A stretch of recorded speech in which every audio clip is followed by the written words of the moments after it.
Brexit, Britain's exit from the EU, was decided in a referendum earlier this year. Now, talks on Brexit, due next year, look set to be tough and complicated. So MEPs met experts and academics here in Brussels to get more clarity on what the future of UK-EU relations will look like. John Bruton, a former Prime Minister of Ireland, set out the kind of options that Britain is facing. Does it interpret the decision in the referendum as requiring a hard Brexit where they interfere with people living and working in Britain from the EU and vice versa and have no participation in the single market? Or does it interpret it literally, which is simply that they can leave the EU, which would still allow them to stay in the customs union, as Turkey has done, or in the economic area, as Norway has done, both of which involve not being in the EU. So it's up to Britain to decide which of these various options it applies for. He went on to give his view on the four freedoms debate that will be central in the Brexit talks.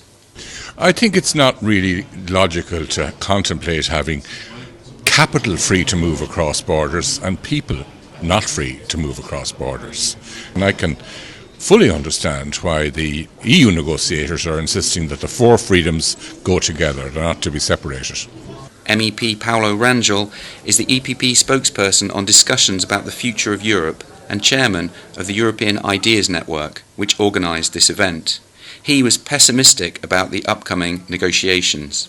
I was expecting that we could have a quite good agreement for both parts, but now, after the Prime Minister's speech in the Tory convention, I'm really very pessimistic. So I think that there will be a very tough position from the 27 states. I think that Theresa May has made something that I thought that was impossible. It was to unite the 27 states in this issue.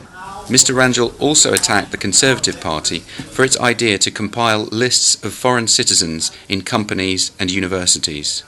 I really regret that we have heard the Minister of Justice speaking about lists of foreigner citizens in enterprises and in universities, and I'm really astonished because I know the British Conservatives, and they are so attached to freedoms and to the human dignity.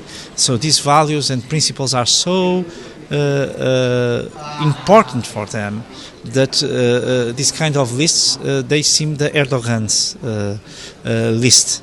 So it's something that is not, I would say, adequate for a state like the United Kingdom that is really a land of freedom and of freedoms. Immigration controls and access to the EU's single market will be central parts of Brexit talks. Dr. Thomas Horsley, a senior lecturer in EU law at Liverpool University, gave his view on that.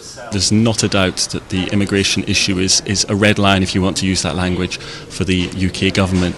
The extent to which it will compromise on that in the negotiation process once Article 50 is triggered is an open question again, and it will be a question I think that a lot of people are asking is, are they going to sacrifice access to the single market, particularly full access in certain sectors, in order to keep control over immigration fully, or certainly in a way that is not through the current legal framework? The European Ideas Network is hosting another debate on the crucial security and defence implications of Brexit in November. Brexit talks are due to start sometime next year after the British government has triggered Article 50 of the EU treaties.